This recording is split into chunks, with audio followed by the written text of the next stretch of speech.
Hey guys, what is up? Super K-Man Rocks here, and we are here for my NACL Summer Split Week Number 1 overview and analysis video. It's finally time to jump into some Summer Split action, and our first weekly overview video is going to be for the NACL here in the Summer Split. I'm very excited to get into this. We posted our primer and power rankings video last week. You can check that out up in the iCard if you haven't already. I talk about all 10 teams, my expectations for them, what I think of their roster changes going into summer, because there were a lot of roster changes, as there usually are, going into Summer Split here in Tier 2, but a lot of things to talk about in terms of where these teams ended up landing, so please go ahead and check that out if you are interested. Not required viewing. I'm going to be going over everything that, really springs to mind in today's video, but certainly, would recommend watching it if you are interested. But today, what we're going to do is go over all 10 best of ones from week number 1, talking about the advantages and disadvantages that each team was able to generate. I'll be giving a player of the game and a dud of the game for each individual game that we cover, and at the end of the week, I will be giving a player of the week and a dud of the week to tie everything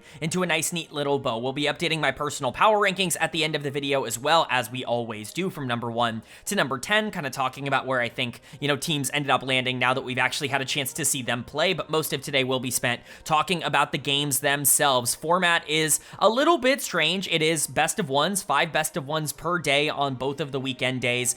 Pretty easy to, I guess, absorb in terms of the action that we're getting throughout the week. It's not a ridiculous amount of games, but overall, best of ones aren't always a great indicator as to which team is better or worse in terms of, what they're going to be moving forward. Anyone can win a best of one. It makes things more exciting in terms of watching these games. It certainly gives us a little bit more question marks about team performance, though. So take everything in week 1 with a little bit of a grain of salt. I imagine these teams are going to be pretty different going into weeks, 2, 3, 4, etc., than they are going into week 1. But kicking off our 2025 Summer Split here in the NACL was a matchup between a new team in the NACL, one of the teams that promoted from the promotion tournament, versus one of the teams that really is looking to rebound after, kind of an up and down, we'll just say, spring split. It was Vancouver Impact taking on Blue Otter, and Blue Otter is going to pick up the victory here. This isn't particularly surprising. I think everybody had Vancouver Impact as their number 10 team in their power rankings. That being said, this is still a team that I think could theoretically make some noise. They played the early game here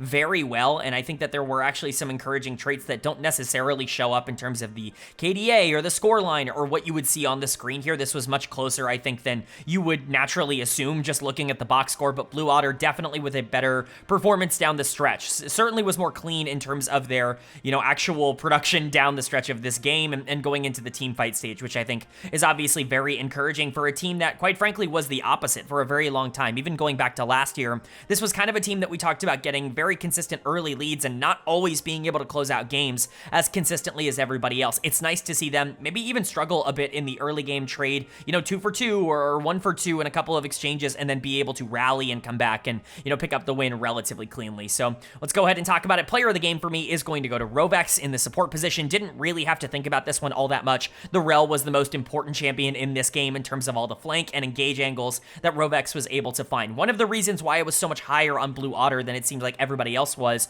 who had them around number 9 or number 8 in terms of their rankings, is because I really believe in this bot lane. I think the duo of Chrome and Rovex is incredibly talented, and I think they could really elevate Blue Otter to be not only a lot better than what they were in the spring split, but better than a lot of teams that don't have the duo that Chrome and Rovex could theoretically be. Now, we'll talk about the future of that bot lane moving forward, because there's been some news, going into weeks 2 and beyond, with Chrome potentially not staying on this team, but Rovex was incredible here in their first game, and I think specifically as a playmaker, if he's going to get back to what he was in 2024, when I think he was like a rising star support, I had him as a top 3 support heading into the year. If he can get back to that kind of form, which I think is very possible for a player like Rovex, Blue Otter is going to be just fine. Quacker was also really good in this game on the top side. We'll talk about Dragoon and Will, some of the more experienced players for Vancouver Impact on the other side, but Quacker was really, really great, and this is a player that I think also has shown a ton of promise and has shown the potential to go into a split and be considered one of the top tier top laners.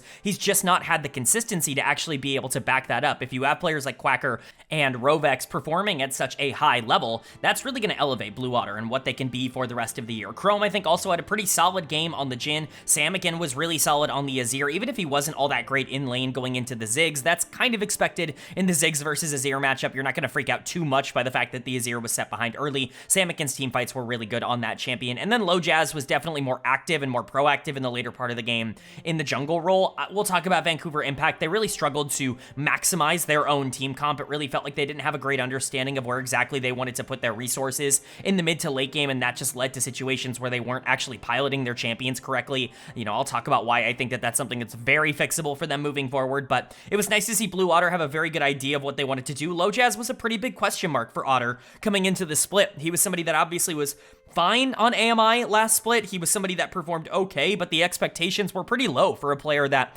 nobody really saw being a tier 2 performer in 2025. Came in, you know, had his ups, had his downs. He's around much better talent now if he's going to be able to start putting together more of those, you know, successful plays that we've seen him have with other organizations and in other like tier 3 capacities in the past. I think that's obviously going to be very good, but Quacker, Rovex, definitely the two standouts, at least in game number 1 here. And then for Vancouver Impact on the other side, obviously, as a reminder, this is formerly Jolly Rogers in terms of how they qualified into the NACL from the promotion tournament. Vancouver Impact as an organization ends up sponsoring them so that they have enough money to pay the players. Thank goodness, because it really feels like Dragoon can't qualify into NACL for like a 7th or 8th time. Obviously, that's hyperbole, but it feels like it's been every single promotion tournament that Dragoon has been able to qualify for, and he's only gotten to play once out of those times. And so it's nice to see him actually get a shot here. Unfortunately, it didn't really work out in their first game, and it really was like Dragoon and Will that struggled throughout a majority of this game. Will is going to get my dud of the game, though, because it really did feel like they didn't play around the Maokai in the way that you would want.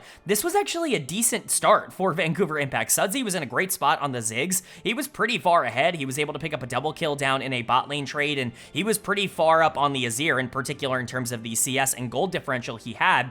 It just never really turned into anything. Zev and Nukes are obviously players that I'll talk about. You know, I'm concerned about what their impact is going to be at the tier 2 level moving forward, but it puts a lot of responsibility on the top side of the map, and the Maokai felt pretty useless in this game. It never really felt like they played around space all that well, which is something that Maokai does at a really high level, and it felt like they weren't necessarily protecting the right combo. They were looking for this big bullet time, you know, Maokai engage combo to really, you know, take down one member of the enemy team, and even if they would land that successfully a couple of times, it was really difficult to imagine a world where that would end up winning them fights, because they would use so many resources just to go for this big wombo combo play that barely really ever worked. And so, you know, I just didn't really like the decision making coming in from Will or from VI in particular with how they played around it. I think you could very realistically give dud of the game to Dragoon on the top side as well. Didn't participate in a single kill positively throughout this entire game. 0, 5, and 0.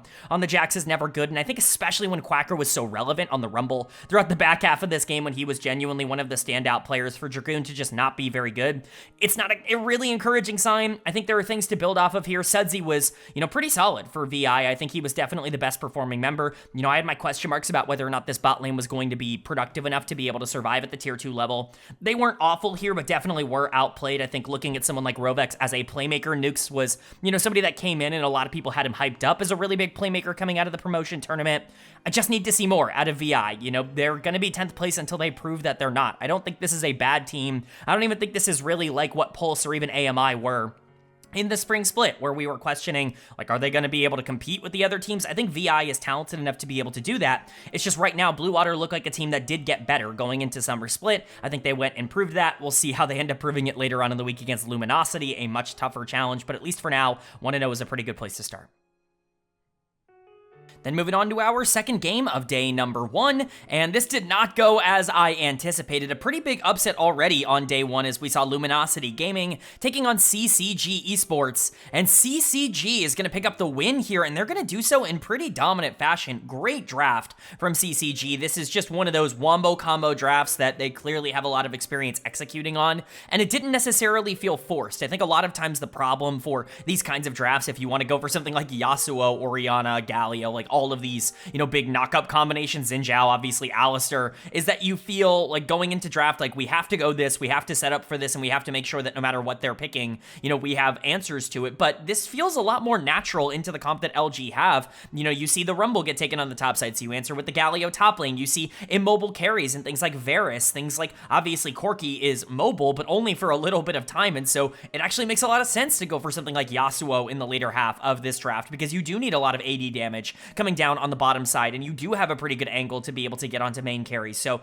this felt like a wombo combo comp that is kind of special to CCG, but not in a way where it felt like a gimmick. It more so just felt like a natural adaptation that they ended up making in draft, and it really ended up working out. I'll be honest, I was lower on this CCG roster on paper coming into this split. I see a lot of people talking about it as like, oh, it's the best players from a bunch of different unsuccessful teams coming together. I don't really agree with that. At least I didn't going into the split, right? Like Shogo is a player that I think has looked, you know, inconsistent to say the least at the tier 2 level. It certainly looks like he is a playstyle kind of player. He wants to play hyper carries, and it's nice to see him on things like Yasuo that can be a bit more aggressive. You have someone like Music, who I think I've always just been a little bit lower on in terms of the execution of. He's always been a good, maybe not stellar tier 2 jungler, but he's looking great here. Crimson is a player that I think has shown flashes, but hasn't necessarily stood out as a top tier top laner. Young, I think, again, has also shown flashes in the past, but was somebody who never really got over the hump to being like one of the best mid laners in tier 2, just a very good one. And Fadachan obviously is somebody who was really good in the promotion tournament, but is role swapping to a role he's never played in competitive before. So there were some pretty major question marks for me when it came to CCG, but they answered so many of them. Shogo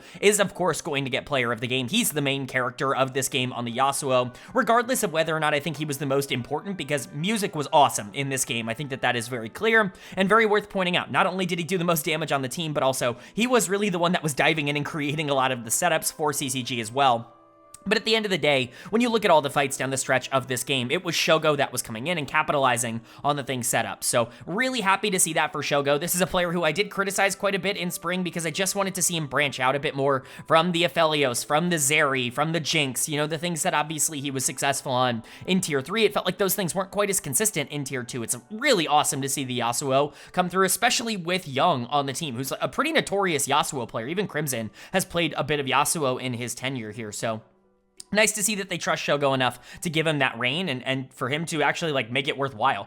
Music and Young were excellent in this game. They're the other two players to really shout out. Young with some awesome shockwaves, like really well placed, you know, setups here to make sure that things are a little bit easier either for Shogo or for Fadachan to be able to follow up on with some engages from the Alistair. Music was also pretty excellent on the Xin Zhao. I think realistically speaking, he was the most relevant player in this game, but you just can't take away player of the game from the Yasuo with the comp setup for a Yasuo. Crimson was solid on the top side. Fadachan had a couple of really nice engages. For the first time I've ever seen him play support, it looked pretty good, and you know, obviously he was awesome as an AD carry in the promotion tournament, so I'm not surprised to see him do well here. CCG does look like a team that's going to be closer to where others expected them to be rather than where I had them, and I think that's a good thing overall for them. And then for Luminosity on the other side, not how you wanted to start the split. These are the reigning champions of the NACL, returning all 5 members, one of only 2 teams in the NACL to return all 5 members from the spring split. And it did not look good. Like, they just kind of got outplayed here. Part of it I can definitely say is the draft. I don't think they were coming out of draft in a good position. You know, CCG got this really big wombo that was pretty perfect into Luminosity's comp, but you still had ways to execute on it, and I just don't think it really ended up working out. I specifically think the carry duo was just not good enough here, and you're going to talk about them being in danger. Well, you have to play as if you're a little bit more in danger. Tactical doesn't really know that second gear. He doesn't know really how to back off, and I think we saw that here with him getting dead of the game for me. When you're playing something immobile like Varus, and there's so many engage tools on the other side for this wombo combo, you have to make sure that you're not the one who's being targeted early, and it felt like Tactical was just not giving that respect over to CCG, and it really ended up biting him in a couple of key team fights. Insanity also not particularly great in this game, was outputting a lot of damage on the Corki. A lot of it wasn't particularly relevant though to fights. A lot of it actually came in terms of poke before these fights even started on big tanks on the front line like the Galio or the Alistair, so didn't really feel all that impactful. You know, Fake God was generally fine. Zazel couldn't really do anything on the Braum. The moment that they got onto one of the main carries, the Braum is basically useless from that point. And Tomio wasn't making mistakes, but also was probably the most passive player in the entire game. You know, that's always been a problem of his in the past, is sometimes he can be a bit, you know, playmaker averse if his team is losing, and I think that's something we wanted to see him grow out of. That was the problem with him in Tier 1, at least from my perspective, the major one at the very least, and didn't really necessarily feel any different in this one. But overall, just a big win for CCG, and, you know, kind of a disappointing loss, we'll just say, for Luminosity, but not one that I'm going to freak out over. They should be able to rebound, hopefully, later on in the week, and for CCG, if they can keep this form up, I mean, this is, you know, potentially a top 4, top 5 team in the NACL. And if that's going to be the case, you know, obviously that's going to be really exciting for these players. But then moving on to our third game of day number 1, and this was the game of the week. Certainly the biggest banger that we got in week number 1. Citadel Gaming taking on Winthrop University, and Citadel will be picking up the victory, but boy was this a close one. Winthrop were legitimately a couple of auto attacks on the Nexus away from taking a victory in this game, but they just couldn't quite get it done. Citadel with some incredibly clutch moments, considering this is their first game back in Tier 2 after not being in it for Split 1 in spring, and obviously, you know, a lot of experience on this team, a lot of experienced players. Everybody here has been either at the top of the NACL, having won it before, or very close. Basically, everybody on this team has played in the LTA or LCS before. They have Tier 1 experience, and so it's a pretty, it's a roster you would expect to show up in a big moment, but really, they had to prove it in game number 1, and they did so. For Winthrop, honestly, they played great. I think they did a great job of keeping their win conditions open, and I think a couple of smites going slightly differently in this game, and perhaps you do actually pick up the victory, but it was not meant to be. So let's talk about it. Player of the game for me, it has to go to Bradley. I get that Kenvi was so important in those big moments. He was able to secure the Steel Smite onto the Baron, onto the Otacon as well, and then obviously hold off Winthrop just long enough in their base push down the mid lane to be able to allow the rest of Citadel to respawn, even if it does cost him his life. All of those things were great. But at the end of the day, Bradley won them this game. He was the only one keeping them in it for a lot of these fights, and his damage output was absolutely ridiculous. His shockwaves were ridiculous. He was constantly landing them on priority targets every single fight. You know, there was a lot of gold on Winthrop. You can look at a 7-1-7 Jhin. You can even look at a 5-kill Poppy, a 2-kill, you know, Talia, and say like, okay, well, they have enough gold to be able to burst through the front line of like a Scion, especially because Caitlyn Lux is going to take a lot more time to be able to get there. But, you know, it didn't really matter if Bradley was going to be able to land the shockwave on those priority targets every single fight, kind of push them out and allow, you know, Citadel to be able to really stand tall. So Bradley, to me, was player of the game. I think he was the one making the biggest impact in the big moments, but, you know, Kenvi definitely deserves it in terms of how things ended up going down. You want to talk about the clutch factor. Kenvi definitely proving that in this game where he ends up stealing, like I said, multiple major objectives, ends up holding off Winthrop on their base push down the mid lane. You know, every big play you can talk about Kenvi being a big part of it. I just don't know if I necessarily saw as much out of the fights. He was good setup in a lot of these exchanges. He does have to dive in and buy enough time for obviously Caitlyn and Lux to be able to tear through the front line of Gnar and Poppy and Rakan, and he was able to do that for the most part, but oftentimes I would say Bradley was the one really supplementing that. So jungle mid duo really stepping up here today. Philip was pretty solid on the Scion. Instinct and Diamond also relatively fine, although I was very concerned about Citadel's chances of victory once this team went down, you know, essentially in the mid game. Once this started going 30-35 minutes in and you're looking at Caitlyn Lux down in the bot lane, typically you feel good about Caitlyn on that curve because she does start to spike around that fourth item, but the Lux was not as useful as maybe you would have hoped she would be. That's not entirely Diamond's fault, just ended up being the case in this game, but overall, Citadel do just enough to be able to come out on top, even with the kill disadvantage. And again, it just goes to show where this team is at mentally and the kind of performances you can expect from these veterans this split. And then for Winthrop on the other side, very, very close. They really tried their absolute best. And honestly, I didn't really want to give anybody on this team dead of the game because I don't think anybody really played poor on Winthrop. I think they actually did a relatively good job. It's just unfortunate that Denethor didn't really get a chance to play a lot of the ending fights. The CC chain coming out from the side of Citadel was absolutely massive, whether it was Vi diving in and then following up with Lux binding and then following up with, you know, Shockwave or Scion knockup or whatever, right? Like, the Gnar didn't really get to play the game. He didn't really get to engage, and Denethor didn't really get to do anything in major moments, and I think that that was a big problem for Winthrop. So for me, he ends up landing dead of the game, but again, I don't think he played poor at all. I think he did everything he was capable of doing. In this game, it just kind of ended up being the Gnar that was the least relevant in terms of how things broke down. You can say similar things for, like, Mobility and Sword, who I think were generally fine. Sword certainly could have been more aggressive in this game. I think the lack of Talia damage coming out in some of these fights really did end up mattering for Winthrop. Bradley was doing, I think he actually did do double the damage that Sword did in this game, which is never really ideal. Kind of expected when you go 40 minutes on Orianna versus Talia, but certainly not an ideal set of circumstances, like I said. Mobility was solid, certainly no complaints. Only 35 was also pretty good. Wilson had a pretty decent game. Poppy's just really strong in basically every single circumstance, but Winthrop just didn't have the clutch moments down. Wilson couldn't get those smites down on those big objectives, and like I said, they were, what, 3-4 autos away from taking Nexus after taking both of the towers, and they just couldn't quite get it done. So Winthrop drops to 0-1, very close game one. Citadel goes to 1-0. You know, we're hoping that both of these teams can keep their form up because I think it's very encouraging to see both of them play this way on day one. Hopefully they can continue to get even better, but this did look like a matchup between arguably two of the top 5 teams, as I predicted. Then moving on to our fourth game of day number 1, and it's another debut here for a promotion team. It was Dorado Gaming taking on Supernova, and Supernova is going to pick up the victory here. This is no surprise. I'm a little bit lower on the floor of Dorado Gaming than, other analysts have been. I've seen a lot of people ranking them around 5 or 6, and by the way, I think that that's totally fair. I think that their upside is absolutely the 5th or 6th best team in the NACL. Perhaps they could even do better than that. This could be a team that competes in the upper echelon if everything were to click, but I do think that there are some reasonable question marks surrounding Dorado, and I think we saw some of that here on day 1. That being said, they're going into one of the biggest turnovers in the NACL right now in Supernova, who completely redid their roster, 5 new members, going from a team that was partnered with Ole Miss and was just running their collegiate roster in the NACL to a team that is legitimately trying to promote into the LTA into 2026. It's no surprise that Supernova ended up looking so good in game number 1, and it comes from a couple of different areas. So let's talk about it here. Player of the game for me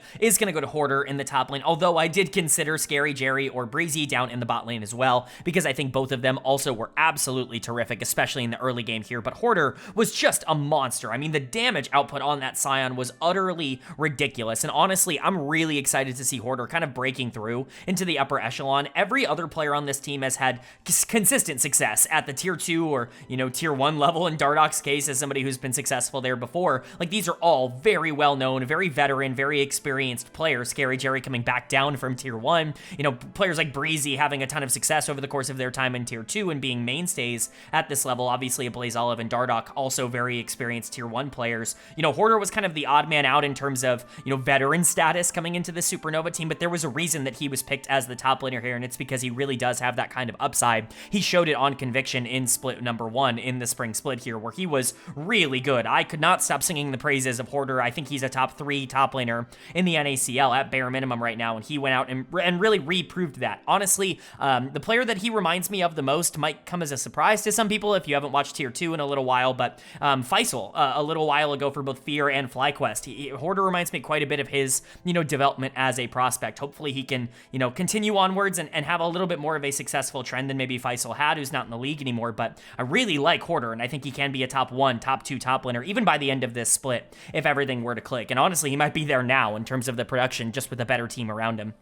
And then the bot lane was the other, part of this team that I think you really have to shout out. Jerry obviously was terrific coming down from tier 1, kind of reasserting himself in tier 2. He really got done poorly in tier 1, let's just be honest. It was not a good circumstance on Disguised. He got better basically every single game and then got replaced. It's really not, it's a cruel world we live in terms of roster construction, but Jerry comes back down here to tier 2, and this dude massacred the laning phase. We'll talk about it from Sushi and Mixture's perspective. Gigantic bot lane gap in this game in favor of Supernova, and that's just what you can expect from Scary Jerry. Breezy also, in my opinion, coming off of the best split of his entire career in spring, where he was terrific for CCG. An argument could be made, and I made that argument, that he was first team all-pro support in the spring split, purely just based off of his individual performance. I don't know if I would consider him a top 2 support in the NACL from just a player standpoint, but he's got the kind of upside to have those kinds of moments, and like I said, I do think he's playing the best league he's ever played right now, which is really encouraging, and especially with Scary Jerry being such a dominant lane player, I think that there is a real world where as a 2v2 they just end up being nearly unstoppable, because this was an unbelievable showing from them. Dardok and Blaze Olive, I think, also had pretty good games. Dardok with some nice engages. ABO, at times was overeager, looking for some flashy Azir plays. The big one, though, that ends up landing is the shuffle right into Hoarder's Scion ultimate, and that looked absolutely ridiculous. The execution on that play is unbelievable, but overall, Supernova just feels like a really dominant, team with some really good players, and they lived up to their potential in game 1. For Dorado, I'm not going to freak out too much. This is obviously their first game at the tier 2 level. A lot of these players have never played in tier 2 before. I shouldn't say a lot of them. Only 2 of these players have never played in tier 2, and Ariana has at least played over in Europe, and so, it's not one of those, these players are completely lacking in experience. Sushi has very limited experience from his time on Near Airport last split, but Shochi, Kaido even has they have a decent amount of experience playing in tier 2 or at the top of tier 3. We just didn't see that really come out against a really good team in Supernova. Dud of the game for me kind of has to go to one of the 2 bot lane members, either Sushi or Mixture. I really don't think it's debatable. It should go to one of them. They were so far behind in this game. I'm giving it get to Sushi because the Xayah did no damage throughout this. I think it was like a 10k damage Xayah game, which is really just not acceptable with the way that things are going here. I kind of predicted that it would be a slower start for this bot lane than maybe people were giving them credit for. Sushi is a very good AD carry, but one that I think does have some up and down moments. I don't think he's just a guaranteed star like what we saw at times on Near Airport. He's also not playing with Spica and Pobelter as his mid-jungle duo anymore. All due respect to Kaido and Shochi, who I think are good players. It's a different experience, and I think if he's going to go up against Jerry and Breezy and be asked to kind of survive against their Caitlyn in a 2v2, it's just a difficult ask. Mixture as well, though, also really struggling in this first game. I like Mixture. I like Sushi. I want to make it clear, like, I don't think this is a bad bot lane, but from day one, I expected this to, take some time to grow, and I think that looks like it's going to be the case here. Shochi didn't have a really that good of a game on Talia. He is really the player that you should be excited about on Dorado. He's a former top-tier mid laner at the tier 2 level. Obviously has had some up and down moments in terms of where he's been on, like, CCG and just, previous rosters, even going back to Respawn in the previous split, but, I think Shochi is the kind of player that you hope can turn it around. Blaze Olive had something to prove today, and the Talia just couldn't really do anything. Kaido, Ariana, I was a little bit lower on top side as well. Ariana's a good player, but Hoarder's a better player, and I think we saw that here. Kaido, I think, still has a lot to prove to me in terms of his early game pathing, and I think Dorado, in general, just kind of looked like a team with a little bit of a lower floor. Again, I don't want to freak out too much. They're going up against one of the best teams in the NACL, but, not exactly a great debut in tier 2 for them. And then for Supernova on the other side, the perfect debut for them in the summer split in terms of how this roster has been completely reconstructed. Really great showing from top and bot lane in particular. Mid jungle, you're not worried about in any large capacity. I put them at number 2 in my power rankings over a team like DarkZero. At least for now, that looks pretty good. Then moving on to our 5th game and our final game of day number 1, and it was a matchup between Conviction and DarkZero Dragonsteel, and this was a very interesting one on paper. Both of these teams making changes, some bigger than others. DarkZero obviously going from a team that made finals to really having to turn over their roster. Toasty comes in as a full-time starter in the mid lane, but he was already a part of the team, but they bring in Kizno from Conviction last split because they blow up their entire roster, and then you have Kay coming in from the LRN over, the Latin America North region, and it's like, okay, well, you're really taking a punt on a guy who, doesn't necessarily have the tape to show that he's going to dominate at the tier 2 level, but clearly has a lot of traits. Even going and watching the tape myself, like, it was clear why they liked him and why they thought it was worth bringing him in as a prospect, but, starting him over someone like Tenacity is certainly a very big vote of confidence from this organization. And then on the flip side of that, you have Conviction on the other side of this, who just got top 3 in the NACL, shockingly, in a very good playoff run. They get their mid laner poached. He goes to the LTA. Congratulations to Darkwings. We will be talking about him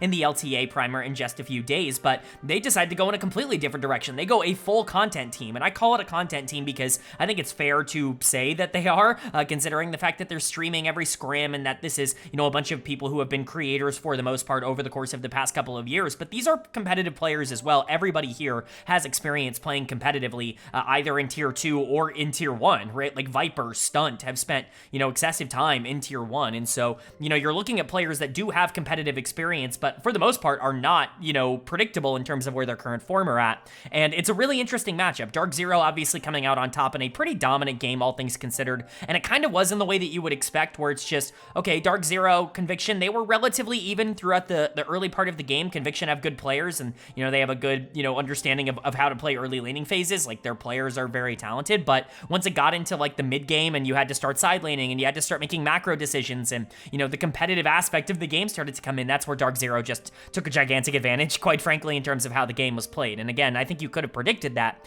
but it's certainly something to see. So let's talk about it. Sajed is going to get my player of the game down in the bot lane.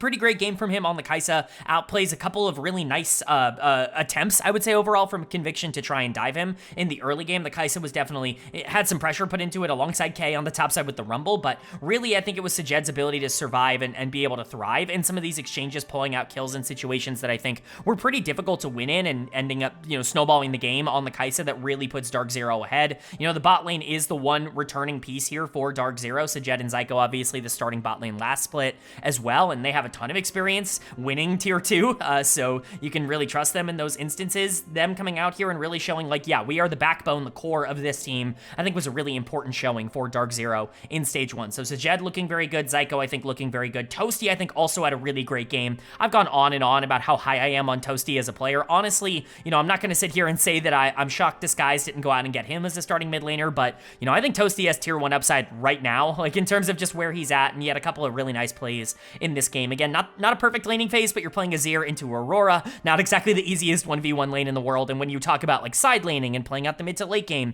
that's where Toasty was just straight up better than Evolved, which again, we will get into later on, but Toasty with a great game. Kisno was awesome here, you know, again, a member of Conviction last split, going up against his former org. I'm sure he's happy to be able to pick up the win here, but the Trundle was kind of everywhere, especially in the later part of the game. I actually think Kisno is going to go a bit under the radar for just how good he was in this one. K ends up getting player of the game on the broadcast itself. I think that there are a couple of arguments in favor for that, but for the most part, I was very surprised by that decision. A ton of tempo and pressure put into K by Conviction. You know, Parry and TF Blade just kind of ganking him on repeat over and over again, and yet somehow, some ways, walking out of that laning phase, not only up in gold, but up in tempo in terms of his ability to get to fights first, which is absolutely ginormous for DarkZero. Hit a couple of huge equalizers down the stretch of the game.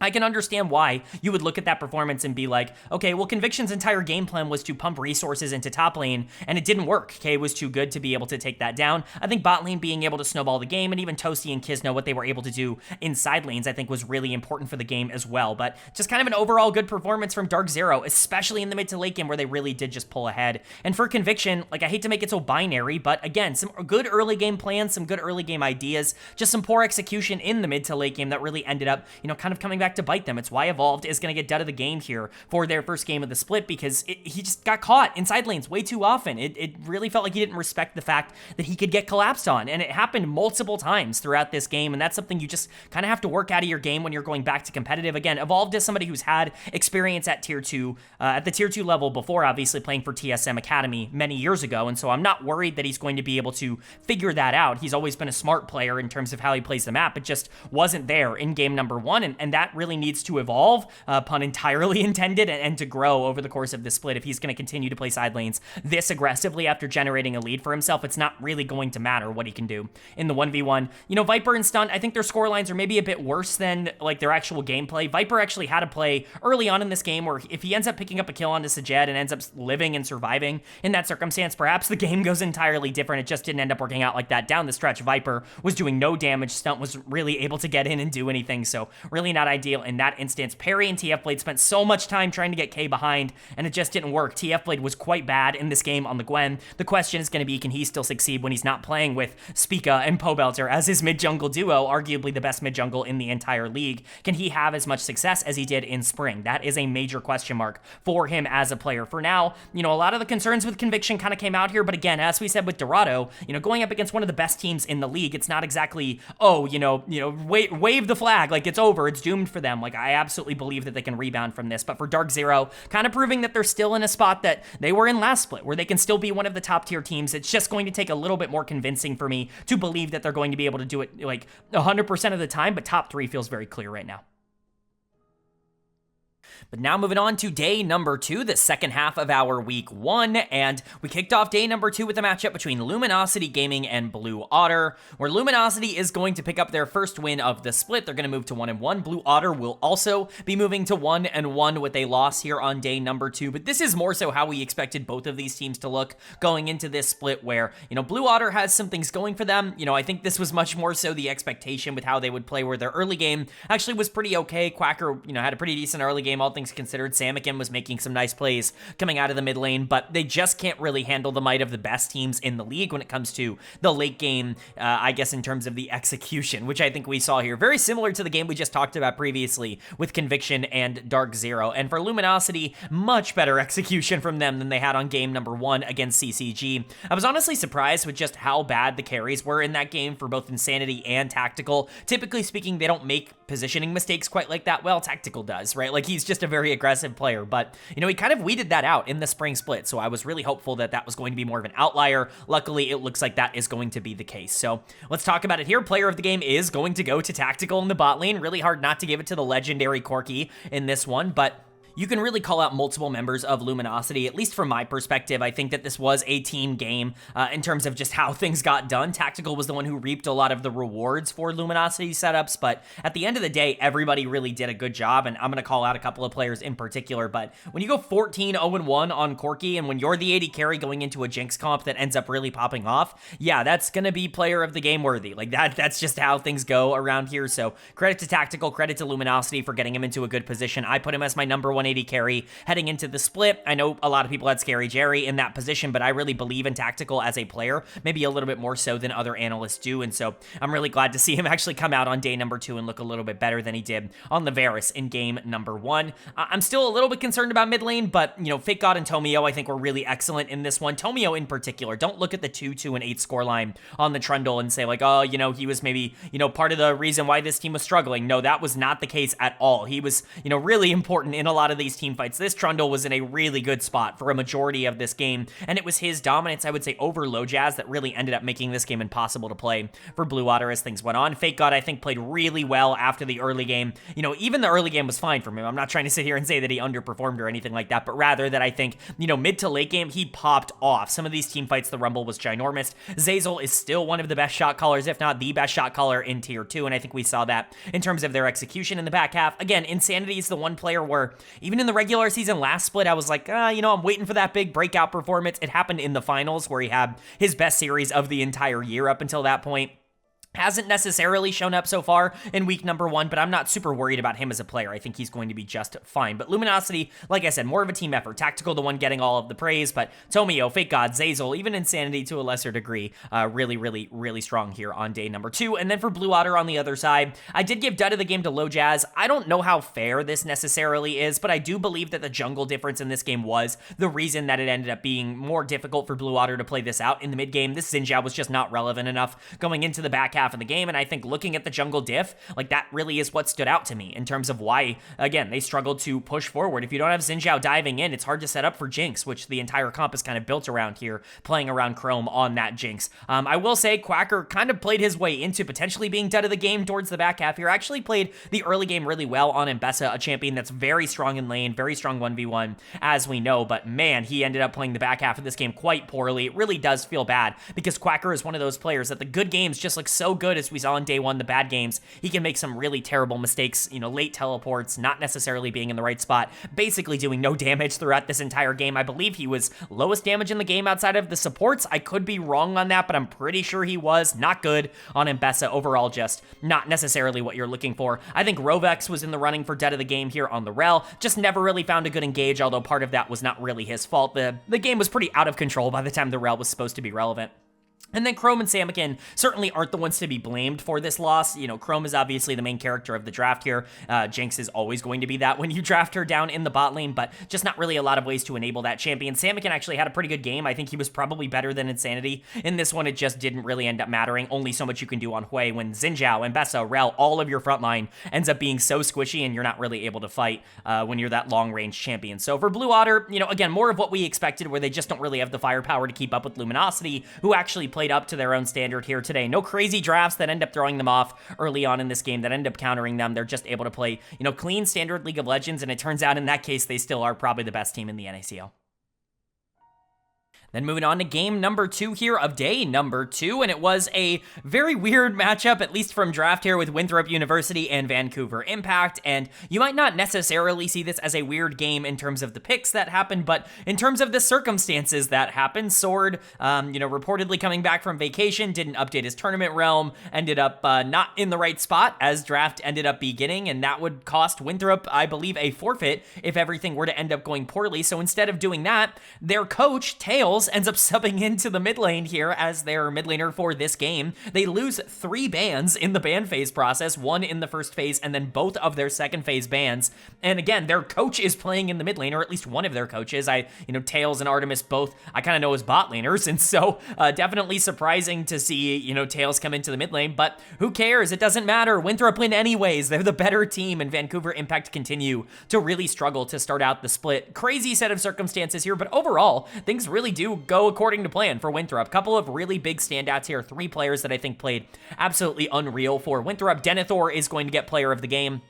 This was going to go to one of the 2 bot lane members, honestly. This was going to go to only 35 until that gigantic flank from Denethor, and at that point, it's just like, well, he made the biggest, flashiest play, and he had a really good game. Really hard to kind of take away player of the game from that kind of performance. Denethor was awesome. Really glad to see him bring something like Aurora into his champion pool. We know him as somebody who, all due respect to Denethor, has always been a little bit more concerning from a champion pool perspective. I like him as a player, and I think he has grown a lot in that regard, but being able to add something like Aurora into that pool all of a sudden makes things a lot lot more difficult for other teams moving forward. We knew him as a Camille player, and then obviously would go to things like, Gnar and Sejuani and like a lot of these more standard tank picks after the Camille. I think Denethor, obviously, if he's going to be able to pick up more carries and actually be able to, just win matchups like this, it's a lot more encouraging. Again, that flank play was huge. That teleport really was game winning almost instantly. But mobility and only 35 also were incredible in this game. I really hyped up this bot lane duo coming into this split. I thought mobility showed a ton of incredible traits in the spring, and I think he really was the player that stood out to me. I know a lot of people were talking about Shogo. I was talking about mobility in terms of the player that really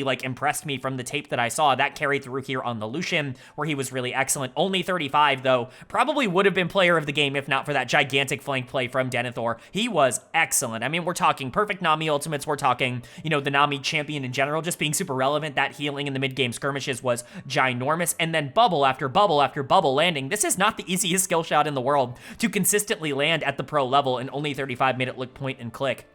Honestly, just really impressive stuff from the Winthrop University bot lane. Overall, I was just really happy and really impressed with the way that they ended up playing this out. If top lane's going to be a strength, if bot lane is also going to be a strength, things do look pretty darn good for Winthrop. Now, I don't really want to evaluate Tails too much in the mid lane. Hopefully, we don't have to see him again. Not because he played bad, but just because, weird set of circumstances. Credit to him, though. It's been years since he played. I remember him many years ago. I'm trying to remember what the team he was on was called. It was it wasn't Renegades because that was a different team. I think it was called Big Gods Jackal or something, something like that. Back in the day when he was playing bot lane, that was forever ago. That was the last time we saw Tails in competitive play back in the NACS, forever ago. And so it was cool to see him, play mid lane here, obviously, but not too much to evaluate. Wilson does get one over on Will. As it turns out, the full name is a little bit greater than the abbreviated name in this particular instance. Trundle continuing to have a ton of success at the NACL level, and that's really cool to see, but this was a top and bot lane game, and that's kind of been a trend so far in the NACL. We'll see if that continues, but for Vancouver Impact, this team does look a little bit outmatched right now. I think especially the top side of the map has just looked really not good through the first week. Hopefully that continues to grow because they were supposed to be kind of the stabilizing forces of this team. Will is going to get yet another dud of the game here. This Xin Zhao just didn't really do anything. A champion that I value very highly, that I think is still strong even after some of the nerfs that have come through. It's clear he doesn't have the same kind of priority that he did earlier on in the year, but we're not seeing, Xin Zhao have a lot of success right now, and Will is just another example in this game of just not really being able to find a way in to a lot of these fights. I think, obviously, he wasn't really able to do a lot of damage in this game, but Dragoon is also on the end of that as well. The Rumble really was not effective in this, and we've seen Rumble have a lot of success this week, and so, it's just one of those things where these are the two players you were relying on for the most part to really stabilize this team, to make you feel better about what their floor is and about what they can offer, and it just didn't really end up happening here. Nukes also really struggled on the Nautilus. It really does feel like now that, things like Nico and a lot of these big playmakers are nerfed a little bit more, aren't quite as relevant in the meta as maybe they were, a couple of months ago, that this bot lane might struggle more. Nukes looked a lot better when he was on playmakers than he did when he was on these standard engage supports, and Zeb is always a player that I was a bit concerned about coming into the NACL. They don't look as good as the other bot lanes that they're going up against right now, and, it's not like they've gone against horrible bot lanes, again, going up against Chrome and going up against Mobility. These are some of the more adept AD carries in the league, but it just hasn't looked good so far. Sedzi has been the best performing player, but he was going into the coach in this game, and even he wasn't really able to make any big plays happen on the Azir. So Vancouver Impact definitely need to show a bit more right now. That unfortunately that 10th place ranking does look a bit accurate, and for Winthrop, this is a nice win. How do I evaluate this team? It's going to be a bit difficult. Again, they were really close against Citadel earlier on in the week, and they looked very good in that game, and they come out and dominate Vancouver Impact. This is a pretty good week number one from a team that we expected to start out pretty hot. In best of ones, when you're returning all 5 members from a previous split, when you have that synergy already, you would assume that the floor is naturally going to be a bit higher, and at least for now, that does look like it's going to be the case.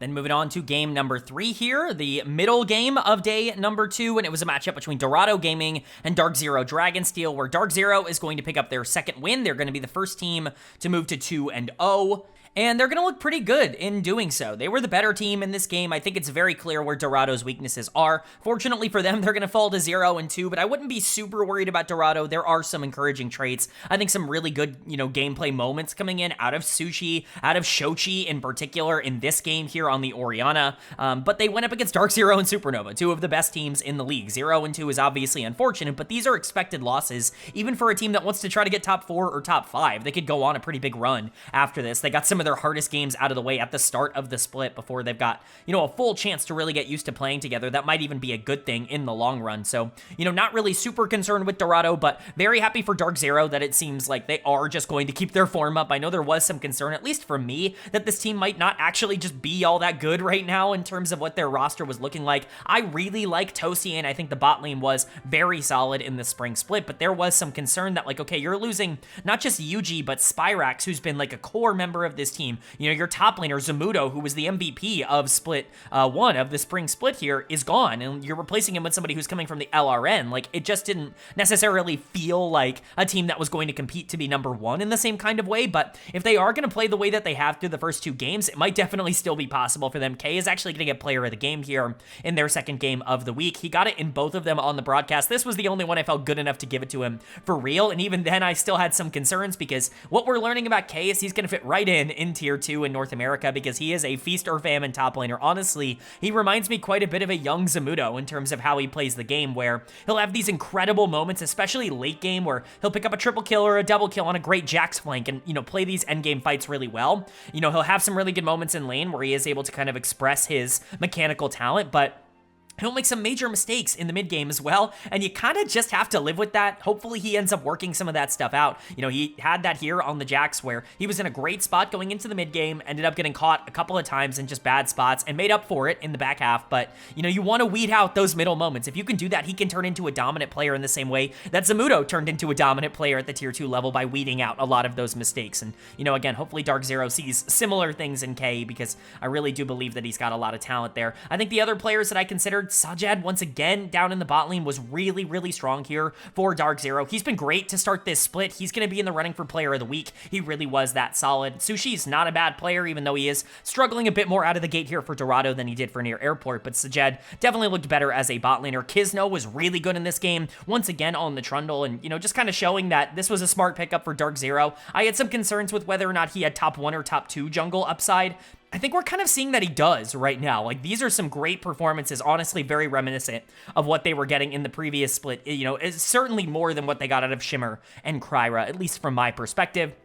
Zyko was really solid on the Braum. Toasty didn't have to do much on the Aurora. Shochi had a really good game on the Orianna, so, it's just one of those games where Toasty could take more of a back seat, but DarkZero definitely still stepping up and showcasing why they still deserve and, deserve to be considered in the upper echelon of NACL teams. And for Dorado on the other side, this is a good team in terms of the bones that they have. It's really hard to imagine a world where they put it together and become a top-tier team. I think that's kind of what we're seeing here, but it is just week 1 for a team that just promoted into the NACL, and they're going up against 2 of the best teams in the entire league. Again, I don't want to freak out or panic about the kinds of performances that we're getting. If almost any team did this, we'd be like, fine, whatever, you lost to DarkZero and Supernova. It is what it is, right? I do think that there are a ton of encouraging traits. Shochi had a really good game on Orianna. I know I've said that a couple of times, but this was a really encouraging performance in terms of what he can do as a number 1 option. It's just the rest of the team wasn't quite there. Sushi was able to pick up quite a bit of gold on the Misfortune, but this Wombo combo that you're going in with Nico and, Nocturne and Orianna Ball and Bullet Time and all of this stuff, it kind of gets shut down not only by Braum, just in general, but by Jax buying a Zanya's, and all of a sudden you can't really burst the guy diving your backline, and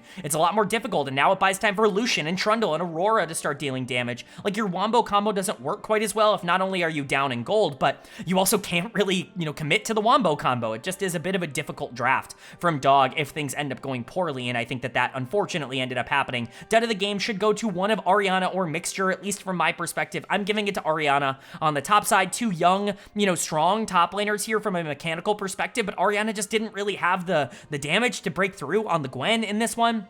I think he'll be fine moving forward. Again, a player that has shown good traits and good moments in the past in the promotion tournament and things like that. Didn't really work out in week 1. Mixture as well. How do you even play Nico in this game? Who exactly are you going on and actually landing an engage on? Are you landing it on Trundle? Are you landing it on Braum? How do you get onto, Lucian in this game? And even if you do, how do you burst down Lucian in this game? The only real targets were frontliners, and even then, Nico just wasn't going to be all that effective. That champion's been nerfed pretty considerably heading into Summer Split. So, Mixture kind of struggling Ariana kind of struggling. Kaido, I think also, kind of just being fine. I've never been like all in on Kaido as a player. He still has a lot to prove to me, and I'm just not necessarily sure we saw that in week 1. But again, throughout the week 1 tape, it's against some of the best teams in the league. Next week is really where we're going to see what Dog actually is as a team, and hopefully it's a bit better than the 0 and 2. But for DarkZero, they start off undefeated in week number 1. You got to be at least a little bit excited for that, and if this bot lane can keep up their performances and still play like they're the best bot lane in the NACL, which is totally possible, and if K in particular can take that next step and kind of really be this super mechanically talented top laner that they had previously, then yeah, DarkZero is still going to be a threat to win the league.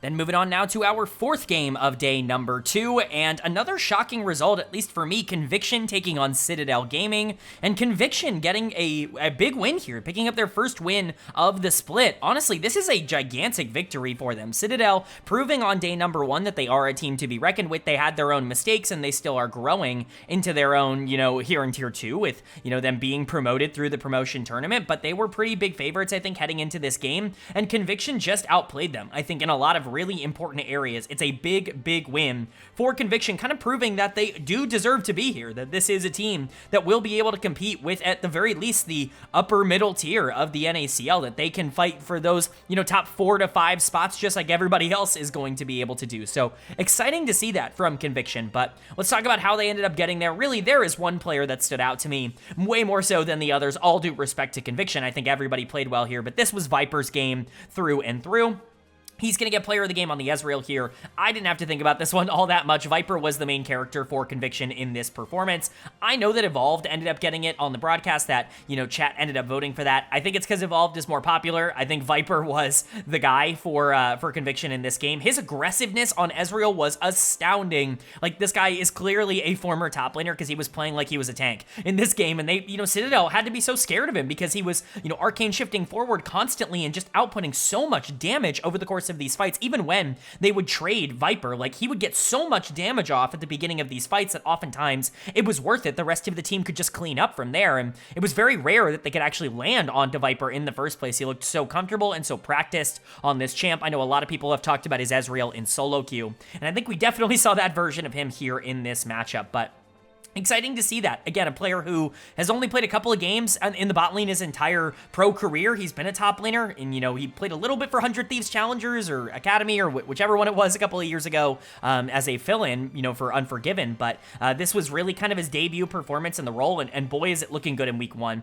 I also do have to give a shout out to Evolved. I think, obviously, he still played really well on the Azir. You want to talk about somebody who benefited a lot from Viper playing so aggressive, it was the Azir in this game, who kind of got to sit back and reap the benefits of Viper just chunking everybody for their entire health bar before any fight even started. Look at Citadel's draft. There is no tank. Like, it's just Trundle stealing stats from Jarvan that is your tank in this game, and that's very difficult to deal with an Ezreal with. Like, there's no way to avoid getting poked out, and from that point onwards, it's really easy for Azir to come in and clean up a lot of these fights, and Evolve did a really good job of staying patient, understanding his role, not overstepping, because I think a lot of players in this instance would go too fast. He didn't quite do that, which was really encouraging, and he played really well. But a player who did go too fast, but almost in a good way, was Perry in the jungle. Very aggressive and crazy game from him, and I think that's what's so fun about Conviction here and about the way that this team is structured. Viper is clearly not scared, and Perry is clearly going to be a psychopath playing from ahead. He wasn't always like this as a pro player, but you put him on Jarvan in this game, at the very least, he was more than willing to throw away his life if it meant setting things up for the rest of his team. He didn't die all that much in this game, but how deep he was going in a lot of these exchanges should be absolutely illegal for a Jarvan player. Ultimately, it ended up really working out because the rest of his team was more than willing to back him up on a lot of these exchanges, but man, was he going aggressive. TF Blade had a pretty good game on the top side. Stunt had a pretty good game in the support position. Conviction was just really strong across the board, and if this is going to be the identity of what they look like in their wins, this super aggro team that's willing to step up and trade all the time and just fight over and over and over again, that's going to be a really entertaining thing to watch in the league here. And for Citadel on the other side, kind of an unfortunate loss here. You really didn't want to see them take this. You wanted to see them be a lot more consistent than this, but I think their draft ended up putting them in a position where they really had to play super safe, and they couldn't allow any of the poke on the other side, specifically the Ezreal Karma, to get ahead, because it's really hard to negate poke when you have no tank, and that's exactly what ended up happening. For me, Diamond is going to get dead of the game. It just didn't really feel like the Nami was all that relevant. We saw Nami really pop off with only 35 earlier on today. Not so much here for Diamond. I'm not blaming him entirely entirely. It's just the champion wasn't particularly relevant as this game continued to go along. I considered Philip for dead of the game as well on the top side because he really didn't get to accomplish anything. He was trying to be what Viper was for Conviction on the other side and just couldn't really get the job done. You know, this was just one of those games where, you know, Bradley ends up getting a couple kills early, but after that, how do you play LeBlanc when you're not super far ahead? It's what I've talked about this even live on like when I was doing LPL commentary where, you know, LeBlanc's one of those champs where you're either super far ahead and can one-shot people, or you can't, and the champ is kind of useless. Like, she's super feast or famine. And Bradley, while I think he played fine, like, individually, just couldn't really get the job done in the late game because the champion wasn't far ahead enough. Kenvi wasn't really taking over on the Trundle. Instinct wasn't taking over on the Lucian. It just became more and more difficult to answer Conviction's aggressiveness when you don't really have the opportunity to play moving backwards as this team comp. You don't really have a way to play fights slowly, which is what really would have benefited them. So, you know, I'm not worrying too much about Citadel, kind of similar to what we talked about with Luminosity earlier. Their team comp was just not necessarily suited for the style of game that ended up breaking down, but, you know, it's not like they dominated game number one. They barely walk out of, you know, day number one with a win over Winthrop. They end up losing to Conviction. This team definitely still has some growing pains, and for Conviction, they're better now than I thought they would be. I thought it would take some time for them to get used to playing at the tier 2 level. This team is clearly talented enough to be able to make a difference. If they can get their macro decisions up and stop making, you know, these minor mistakes in the mid game, they could genuinely be one of the scarier teams in the entire league. But that's going to bring us to our final series of the week here, our 5th game of day number 2, a matchup between Supernova and CCG Esports, where Supernova is going to pick up the win, go to 2-0 in week number 1, and really prove themselves as one of, if not the team to beat right now in the NACL. Luminosity still, I think, holds the title. I know they lost to CCG, and now Supernova is beating CCG. Obviously, a pretty good turn of events overall for Supernova, but, you know, until proven otherwise, it's hard to say that Luminosity is not the team to beat in the NACL. But if there was a team that played the best in week 1, it's probably Supernova in terms of how things ended up breaking down. This team looks as good as advertised right now, which is very, very encouraging. For CCG on the other side, just couldn't really ever get the ball rolling in this one. This was much more what I expected them to be, not because they lost or like what they lost on, but more so like how they played the game and just generally what they ended up struggling with. This was more what I projected, you know, CCG to be, a team that really struggles with an identity. Hopefully they can end up figuring that out moving forward, but we'll talk about where I think some things ended up going wrong for the team. Starting with Supernova, player of the game for me is going to go to a Blaze Olive in the mid lane. It felt like the Talia was just so massive throughout this entire game when it came to the seismic shoves, when it came to the Weaver's Wall. Like, even the damage coming out from Talia was ginormous. I think sometimes you can get a bit concerned when you're playing, you know, Talia Lucian or something along the lines of like that, where you don't necessarily feel like you have a true #1 carry in the back half of the game. You kind of have to hope and pray that one of them ends up stepping up and doing enough damage to carry. Scary Jerry did more than enough damage, but a Blaze Olive was really the setup and damage throughout a lot of this game. I felt like he was really consistent through all 3 phases, both early, mid, and late, and that's why he's getting player of the game over others, although I do have to shout out Hoarder was once again really, really strong in this game on the Aatrox, specifically another gigantic top lane flank. We saw this earlier today already with an Aurora for Denethor. We're seeing it here for Hoarder. I'm all in on Hoarder at this point. I think he is showing everything that you need to show as a competitive top laner in order to be relevant as a player who could potentially like be top of NACL tier 1 caliber top laner. Like, I think Hoarder is showing all of the qualities necessary. This is a guy who's been dominating solo queue for quite a long time, and, you know, people have been talking about him, but we didn't know how he was going to translate to competitive play. Well, here you go, man. Like, he's had 2 splits in tier 2, and both of them he's been at worst a top 3 top laner in the NACL. It's just really great stuff. I know it's a very small sample size so far at the start here, but it's everything you could ask for. I mean, he's had a great start to the split. That's all I'll say. So the Aatrox looking good. Dardoch was awesome in this game on the Wukong. He won't get nearly enough credit. Very similar to Music's game number 1 against Luminosity, where it really feels like he was so much of the setup and so much of like the groundwork layer throughout this game. And, you know, obviously a Blaze Olive, Jerry, Hoarder, they're capitalizing on that, but Dardoch did so many of the little things throughout this game that really got Supernova a nice lead. Scary Jerry made a couple of mistakes in the mid game, overstepping, getting caught out a couple of times. Outside of that, nearly perfect. If he didn't have those moments, he probably would have been player of the game. That's how good the rest of this was. He was pumping out damage on that Lucian in the back half of this game. Ridiculous stuff. Way more damage than the Aphelios on the other side. And Breezy was also really good. Didn't need to do all that much on the Nami other than enable the Lucian, but part of why Lucian did so much damage in this game was Breezy on the Nami. Supernova looks incredible. You have Dardoch and Breezy going up against their org from Spring. Everything just kind of going right, I would say, for Supernova throughout week number 1. And for CCG, you know, the concern for me going into the split was that I was worried that we had a couple of conflicting playstyles. This was a team that I think really leaned into the direction of, let's play for team fights. You've got players like Music and Shogo that I think really favor scaling, and I worry a bit about the early game in that instance. I worry a bit about, you know, making sure that you can play around the early game and that your actual macro calls in the mid game are solid. And unfortunately, that kind of proved to be the case in this one, where it just didn't necessarily feel like they were ever in control of the game. Music is going to get dead of the game for me. He was really good on day 1, so I don't want to freak out, but this was much more kind of the negative side of Music that we saw last split on Blue Otter, where it did kind of feel like he was losing in tempo overall. Hopefully he's going to be able to figure that out. Xin Zhao in general just looked kind of bad in the NACL this week. We'll see how that ends up changing or adapting moving forward, but it's worth pointing out. Shogo plays Aphelios. This is the thing I was concerned about with Shogo, is it really did feel like he relied a lot on Aphelios, on Zeri, on Jinx over the last split, on these hyper carries that aren't really all that meta at the current moment. And you know, we're seeing with a player like Scary Jerry or with Dardoch on the other side that you can really take advantage of not only the lack of mobility, but the lack of early game tempo and priority coming in from that champion and just outpace him at the tier 2 level. That was the case with Supernova and Ole Miss last split when Shogo was playing for them, and unfortunately it looks like that might be the case against Supernova here for the Aphelios. I'm not blaming him entirely. I think he was fine, but generally I'm just not a fan of the draft pick. I think even if you're good at the champ, you know, it's not really, that champ's kind of bad right now, so can't really justify that. Young was definitely out tempoed by a Blaze Olive. You can expect that on the Orianna, but with the rest of the team not necessarily able to stabilize, it can be a bit difficult. Fadachan, Crimson couldn't really do all that much in this game. So CCG just not really ever finding their power spike, and they still looked really good on day number 1. So I don't want to freak out, but there were reasons why I was a bit lower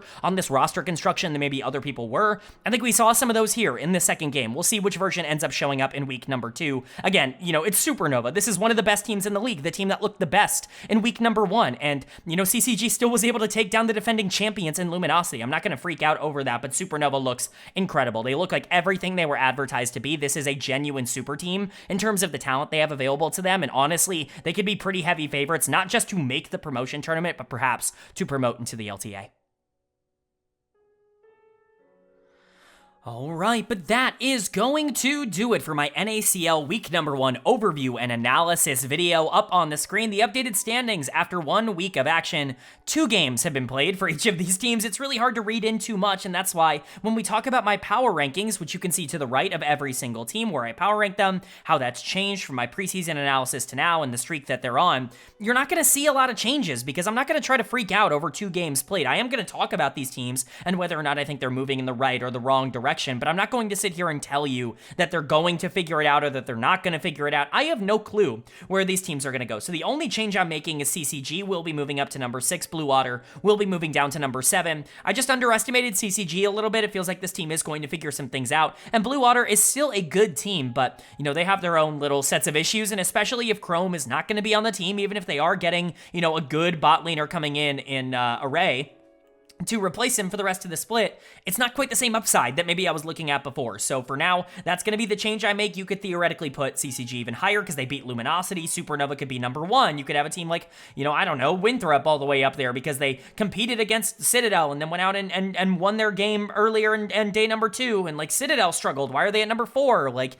there are a lot of things you could say, but again, it's 2 games. I'm not going to try to panic on most of these teams going 1-1, right? Like, that's just how it goes. Let me know if there's anything you would have done, any change you would have made, or any team you're higher or lower on than you thought you would be because of what you saw in week number 1. Curious to know your thoughts and opinions down below. But let's go ahead and get into my player of the week and my dud of the week here for week number 1. Player of the week for me, it's going to go to Hoarder, the top laner here for Supernova. You got player of the week in week 1 in Spring as well for Conviction. This time he gets it for Supernova. Just another really great week for Hoarder to kick off the split with. He was excellent in both of the games they ended up playing. You know, really went to show just how much of a carry he can be and how much he can step up in these big moments. I'm really high on Hoarder as a player, and I think we saw that across the 2 games. And then 2 DarkZero Dragonsteel players, I should specify. 2 DarkZero players coming in as honorable mentions, runner-ups, if you will. Jed, the bot laner here, and Kay, the top laner here for DarkZero.